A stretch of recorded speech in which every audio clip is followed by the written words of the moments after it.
De nombreux témoins du texte du Nouveau Testament sont disponibles sur le catalogue d'accordance.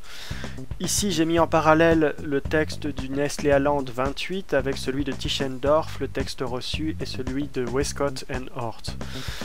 Vous remarquez que si je passe la souris sur un mot, le mot correspondant s'affiche dans les autres versions. Si je clique sur l'outil comparaison, on a un système de surlignement et de soulignement qui signale les différences entre ces différents textes. Vous constatez que ce système n'est pas parfait puisque par exemple le premier mot ici, Christou, est le même dans les 4 textes. Pourtant, on nous signale une différence. On ne sait pas trop pourquoi. Les meilleurs apparats critiques sont disponibles sur le catalogue d'accordance.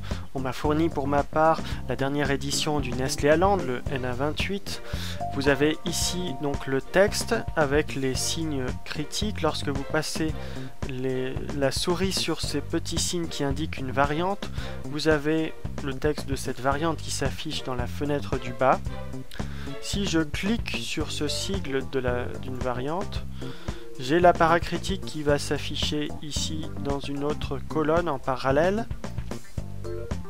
Je peux faire défiler mon texte comme ça en parallèle. Lorsque je passe ma souris sur un sigle qui indique un manuscrit particulier, j'ai là aussi l'indication dans la fenêtre du bas de ce à quoi correspond ce sigle. Si je clique sur le numéro de manuscrit, on m'ouvre l'index au bon endroit. Un avantage majeur d'accordance par rapport à ses concurrents, c'est la possibilité de faire des recherches assez simples et poussées en même temps au sein des apparats critiques.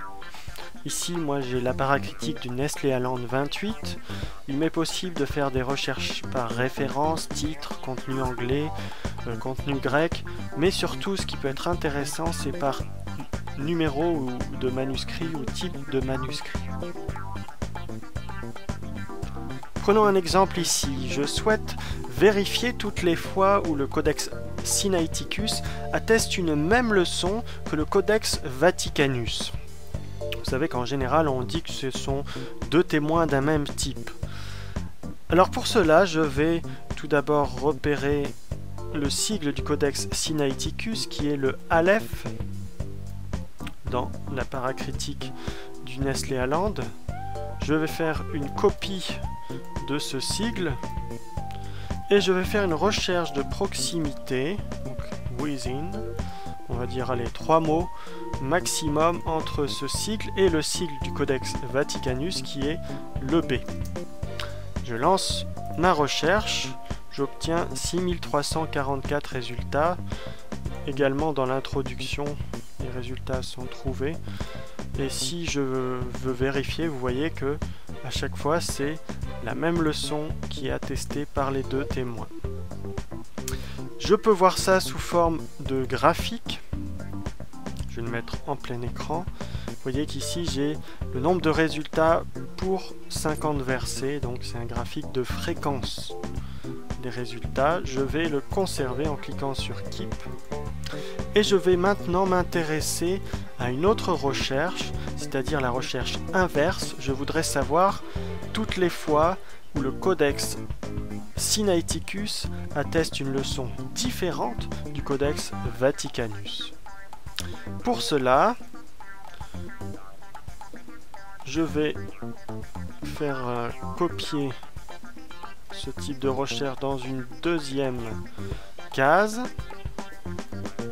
Et ce qui m'intéresse, c'est de savoir toutes les fois où les 2 codex sont signalés pour un même verset, mais où ils ne sont pas à proximité, c'est-à-dire qu'ils n'attestent pas la même leçon.